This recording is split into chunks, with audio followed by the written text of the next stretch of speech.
গুপ্তধনের খোঁজে এভাবেই মাটি খুঁড়ছে শিশু থেকে বৃদ্ধ সবাই।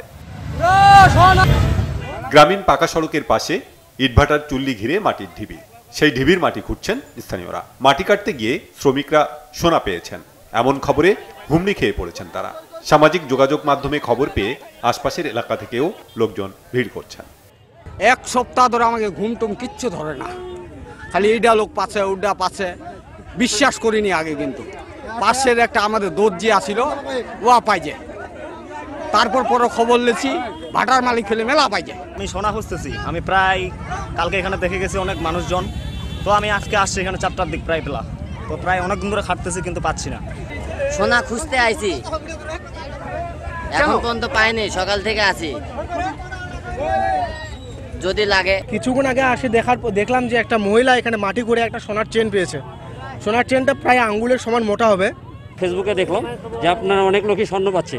আসলে এটা মানে শুনেছি, এখন বাস্তবে চোখে দেখি নাই, তো এটা দেখার উদ্দেশ্যে মূলত বগুড়া থেকে আপনাদের এলাকায় এটা দেখার উদ্দেশ্যে চলে আসছি। কিভাবে যে সোনা এখানে এই ভাটার মধ্যে মাটির ঢিপের মধ্যে পাওয়া যাচ্ছে আমি এখনো কল্পনা করতে পারিনি, কিন্তু আমিও দেখতে পাচ্ছি। একটু আগে শুনলাম একটা নাকি ডিকা পেয়েছে, সোনার ডিকা, এক মহিলা বললো।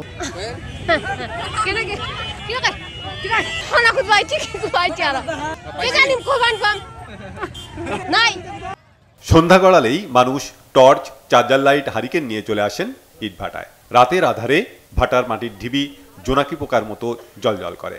স্বর্ণ খোঁজার এই কর্মযজ্ঞ চলে গভীর রাত পর্যন্ত।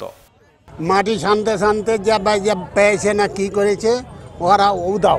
লোকজন পাচ্ছে ফের, ঠিক আছে, পাচ্ছেও ফের, আমরাও দেখছি, আমি লারেও দেখছি, মানুষের কাছ থেকে আমি লারেও দেখছি। সোনার যে ইয়াটা আছে, সোনার বাটটা, এটা 3.5 ভরি, উপরে 5-7 ভরিও আছে, এভাবে পাচ্ছে। তবে ম্যাক্সিমাম গরিব লোক পাচ্ছে আর তারাও দেখলাম যে বিভিন্ন জন পাইলো, পাওয়ার পর এখানে আর কাজ করে না, চলে যাচ্ছে বাড়ি। আগে হয়তো দিন মজুর দিয়ে খাইতো, এখন দেখছি মোটরসাইকেল চালাই বেড়াচ্ছে। ভাটা কর্তৃপক্ষ বলছে এটি নেহাতি গুজব, ভাটার ক্ষতি করাই একটি মহলের উদ্দেশ্য। বিভ্রান্তি ছড়াচ্ছে আর কি, সোনা সোনা সোনা সোনা নিয়ে। আসলে মানে ওরা চাচ্ছে না যে ভাটারা এখানে থাকুক।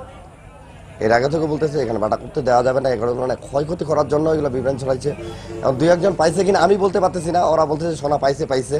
তো এখন যে আপনারা ডিটেলসে ওদেরকে ধরেন, তাহলে কে পাইছে না পাইছে আপনারা বলতে পারবেন। বেহুলা লক্ষিন্দরের বাসরঘর খ্যাত ঐতিহাসিক বাংলাগড় এলাকা থেকে ভাটার মাটি আনা হয়েছে বলেই স্বর্ণ পাবার বিষয়টি বিশ্বাসযোগ্য করে তুলেছে স্থানীয়দের কাছে। বেহুলা লক্ষিন্দর যে নাগিনী দ্বারা দংশিত হয়েছিল সেটা এই বাংলাগড়ে হয়েছিল। বাংলাগড়ের আশেপাশে অনেক মন্দির ছিল। ইট ভাটার মালিক এই মাটিটি বাংলাগড় থেকে নিয়ে এসেছিল। যেহেতু আগে এটি একটি সমৃদ্ধ স্থান, এখানে স্বর্ণ রক্ষিত থাকতেও পারে। আইন শৃঙ্খলা রক্ষার বিষয়টি খেয়াল রাখছে প্রশাসন। এলাকার মানুষের মধ্যে একটা চাঞ্চল্যকর অবস্থার সৃষ্টি হয়। আমরা গণমাধ্যম কর্মীদের মাধ্যমে জানতে পারি যে সেখানে তারা দিনরাত মাটি খনন করছে যাতে সোনা পাওয়া যায়। এই বিষয়টা নিয়ে যেন আইন শৃঙ্খলার কোনো অবনতি না হয় বা পরিস্থিতি স্বাভাবিক থাকে, সেই বিষয়ে আমরা সর্বাত্মক প্রস্তুতি গ্রহণ করেছি। এত হুলস্থুল কাণ্ড, কিন্তু কে স্বর্ণ পেয়েছেন তা নিশ্চিত করে বলতে পারেনি কেউই। Bangla vision news desk.